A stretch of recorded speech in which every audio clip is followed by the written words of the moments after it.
বন্ধুরা, আমি এখন বসে আছি 100 বছরের পুরনো একটি স্মৃতিসৌধের কাছে।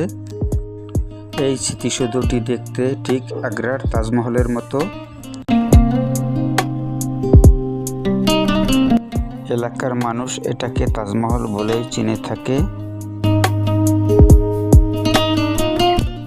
এটাকে আপনি যেই দিক থেকেই দেখবেন ঠিক যেন তাজমহল। ভালো লাগার মতো একটি জায়গা।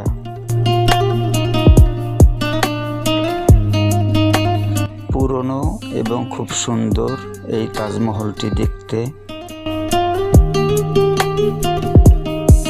তাই আপনারাও চলে আসতে পারেন এরকম তাজমহল দেখার জন্য। আশা করি ভালো লাগবে। এই তাজমহলটি দেখতে হলে আপনাকে আসতে হবে বরিশাল জেলার আগৈলঝাড়া উপজেলার ফুলেশ্বরী গ্রামে। আনুমানিক 100 বছর আগে এই তাজমহলটি গড়েছিলেন জমিদার কামিনী গুপ্তের দ্বিতীয় পুত্র ডক্টর শরৎচন্দ্র গুপ্ত।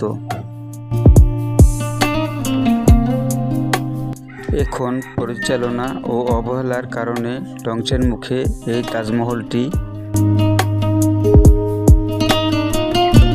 তাই বেশি বেশি শেয়ার দিয়ে ভিডিওটি ছড়িয়ে দিন, যাতে বাংলাদেশ সরকারের চোখে পড়ে।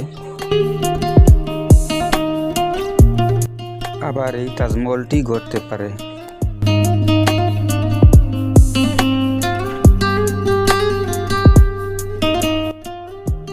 ধন্যবাদ সবাইকে আমার পাশে থাকার জন্য। পরবর্তী ভিডিও দেখার আমন্ত্রণ রইল। আল্লাহ হাফেজ।